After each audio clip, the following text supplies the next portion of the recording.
రాజ్యసభ ఎన్నికలు జనసేన అధినేత ఆంధ్రప్రదేశ్ ఉప ముఖ్యమంత్రి పవన్ కళ్యాణ్కు పెద్ద సవాల్గా మారబోతున్నాయి. జనసేనకు దక్కే తొలి సీటును ఆయన ఎవరికి కేటాయించబోతున్నారనేదే ఇప్పుడు ఆ పార్టీలో హాట్ టాపిక్గా మారిన అంశం.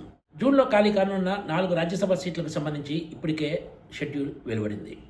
దీంతో ఆంధ్రప్రదేశ్లో రాజ్యసభ సీట్ల అడావుడి మొదలైందనే చెప్పాలి. ఖాళీ అయ్యే 4 సీట్లు కూడా కూటమికే దక్కుతాయి. ఈ 4 సీట్లలో 3 వైసీపీ సీట్లయితే 1 మాత్రం టీడీపీ సీటు. వైసీపీకి ప్రస్తుతం అసెంబ్లీలో కేవలం 11 మంది సభ్యులు మాత్రమే ఉండటంతో ఆ పార్టీకి ఒక్క సీటు కూడా వచ్చే ఛాన్స్ లేదు. దీంతో ఖాళీ అయ్యే 4 సీట్లు కూడా కూటమి పార్టీలకే దక్కనున్నాయి.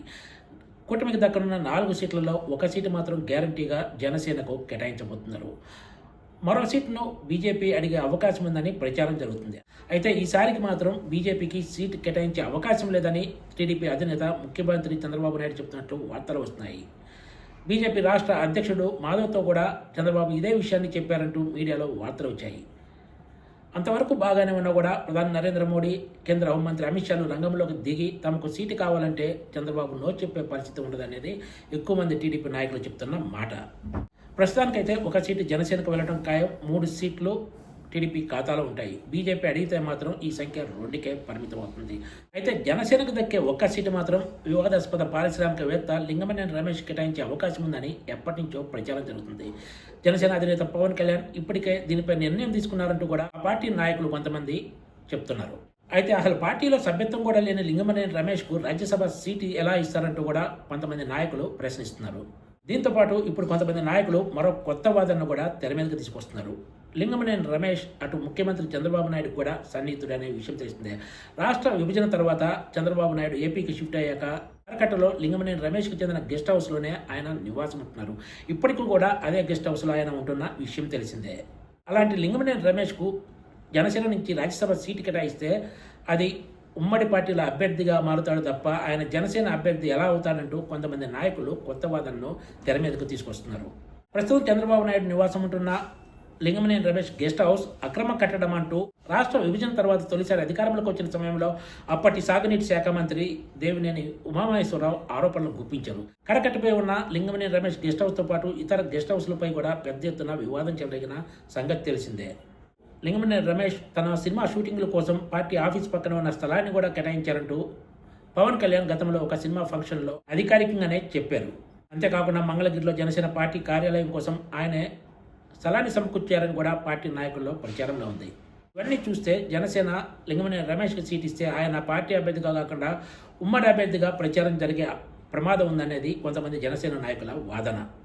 రమేష్తో పాటు జనసేన రాజ్యసభ రేసులోకి మరో పారిశ్రామికవేత్త బండారు నరసింహారావు కూడా ఎంట్రీ ఇచ్చారు.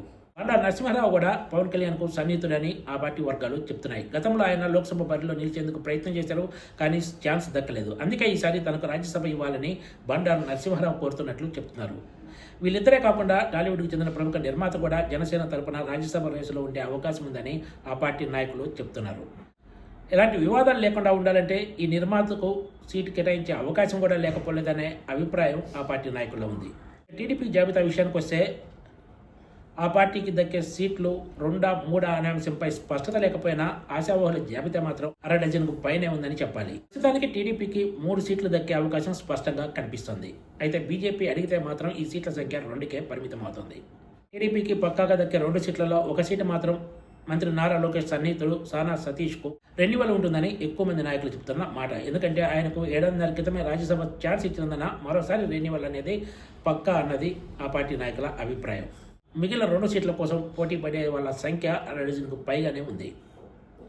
ఇందులో గల్లా జయదేవ్తో పాటు భాష్యం రామకృష్ణ, ఖమ్మంపాటి రామ్మోహన్ రావు, కిలార్ రాజేష్, ఆంధ్రప్రదేశ్ శాసనమండలి మాజీ చైర్మన్ ఎంఎస్ షరీఫ్ తదితరులు ఉన్నారు. వీళ్ళే కాకుండా రాయలసీమ ప్రాంతానికి చెందిన ఒక బీసీ అభ్యర్థిని టీడీపీ అధిష్టానం సర్ప్రైజ్గా పికప్ చేసే అవకాశం లేకపోలేదనే చర్చ కూడా ఆ పార్టీ నాయకుల్లో ఉంది. ఈసారి నారా లోకేష్కు సన్నిహితుడైన సానా సతీష్కు మరోసారి రాజ్యసభ రెన్యువల్ చేస్తున్నందున మరో సన్నిహితుడు కిలార్ రాజేష్కు ఈసారి ఛాన్స్ దక్కే అవకాశం లేదనేది ఎక్కువ మంది టీడీపీ నాయకుల అభిప్రాయంగా ఉంది. ఆయనకు ఎన్నికలకు ముందు జరిగే రాజ్యసభ ఎన్నికల్లో ఛాన్స్ ఇస్తారని చెప్తున్నారు. Please subscribe TGTV.